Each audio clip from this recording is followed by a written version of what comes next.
बिस्मिल्लाहिर्रहमानिर्रहीम। अस्सलाम वालेकुम। Welcome back dear students. Today we are going to discuss international dependence theory. International dependence revolutions भी से कहते हैं। International dependence approach is with 3 major stream thoughts. इसमें हम 3 थॉट्स को डिस्कस करेंगे।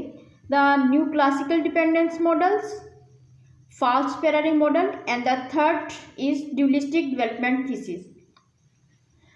First of all international dependence revolutions में हम डिस्कस करेंगे the new classical dependence model. इसको न्यू कॉलोनियल डिपेंडेंस मॉडल भी कहते हैं।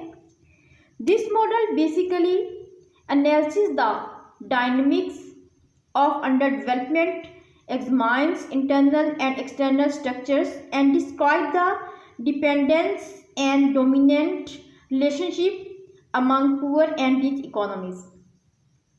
Rich countries or core nations exploit and misuse the poor countries' resources and labor for their own benefits. As a result, the rich become richest and the poor become poorer.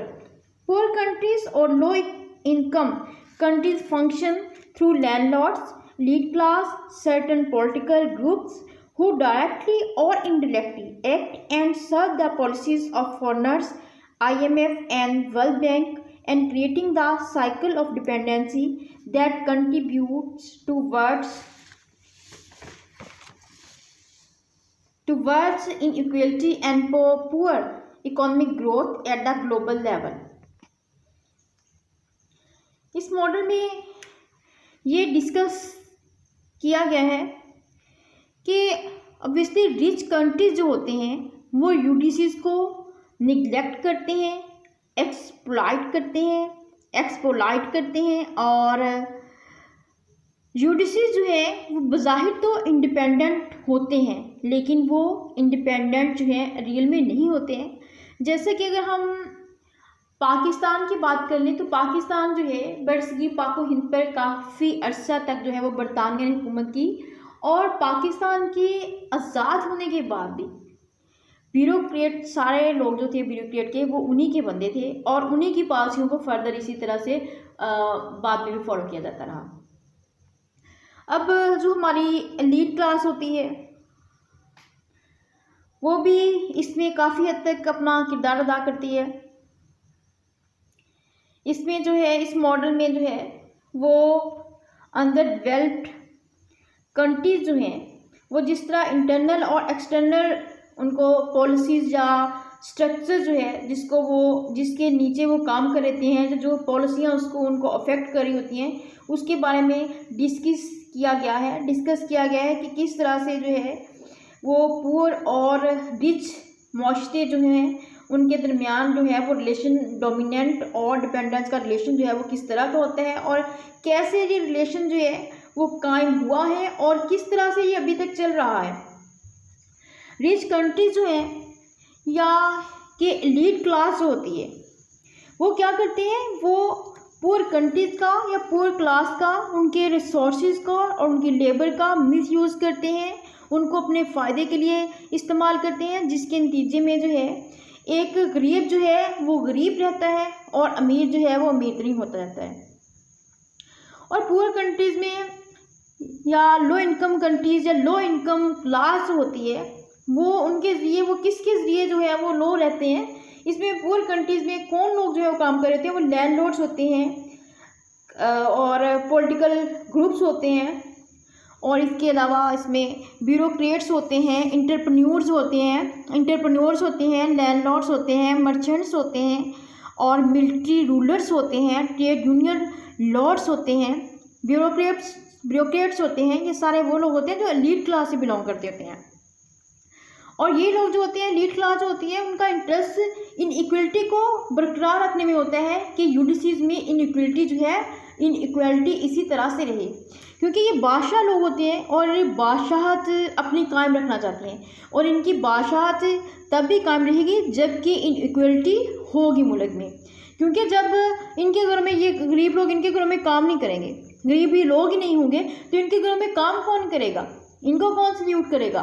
तो क्या करते हैं कि अपनी बादशाहत को बरकरार रखते हैं। ये वो लोग होते हैं जो हाई स्टेटस से हाई इनकम को एंजॉय कर रहे हैं, हाई स्टेटस इनका होता है और लग्जरियस लाइफ को एंजॉय कर रहे होते हैं, और ये इसी लग्जरियस लाइफ को अपने को मेंटेन रखना चाहते हैं, जिसकी वजह से ये चाहते हैं कि जो पुअर लोग हैं वो पूरी रहें, क्योंकि इन्होंने अपनी बादशाहत को कायम रखना होता है।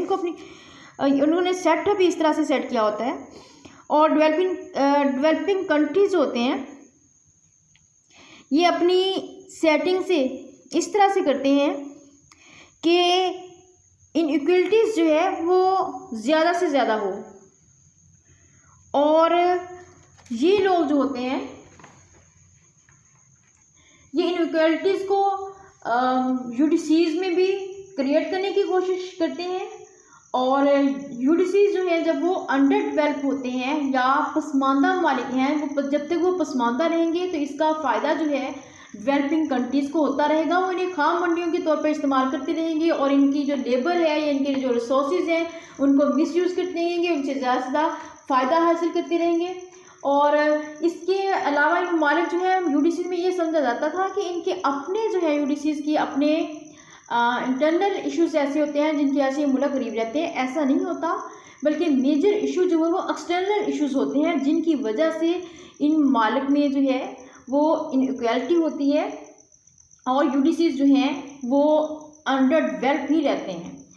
और बहुत सारे यूडीसीज़ में किसी न किसी तरह जो लीड क्लास होती है उसका भी रोल होता है। और ये जो डेवलप्ड कंट्रीज होते हैं, जो अंडर डेवलप कंट्रीज जो होते हैं, ये किसी ना किसी डेवलप कंट्रीज़ की कॉलोनियल रह चुके होते हैं।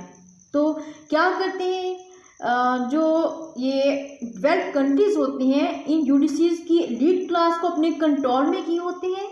इसी वजह से वो यूडीसीज़ को अंडर डेवलप ही रखना चाहते हैं।